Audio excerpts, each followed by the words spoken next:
પરમ કૃપાળુ પરમાત્માએ એટલે કે ઈશ્વરે મનુષ્યને બધા જ અંગો સરખા આપ્યા છે, પણ એક જ વસ્તુ સરખી નથી આપી, અને એ છે સ્વભાવ.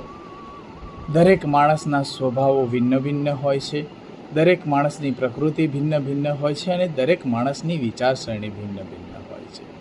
કોઈ વ્યક્તિ પૈસા કમાવામાં વિશ્વાસ કરે છે, કોઈ ભક્તિ કરવામાં વિશ્વાસ કરે છે, કોઈ કોઈની મદદ કરવામાં વિશ્વાસ કરે છે, કોઈ વ્યક્તિ કોઈનું સારું થાય એમાં પણ વિશ્વાસ કરતો હોય છે. ઘણા બધા માણસો અલગ અલગ રીતે ઘણું બધું વિચારતા હોય છે, પણ જ્યારે માણસનો સ્વભાવ ખૂબ સારો હોય છે ને, ત્યારે એ બધામાં હળતો ભળતો અને બધામાં ચહીતો રહે છે. પણ જ્યારે માણસનો સ્વભાવ સહેજ ઉગ્ર હોય છે કે સહેજ અલગ પ્રકારનો હોય છે ને, ત્યારે બધા માણસો એનાથી દૂર રહેતા હોય છે. વિચારવાનું તમારે છે કે તમારે હવે કેવો સ્વભાવ રાખવો.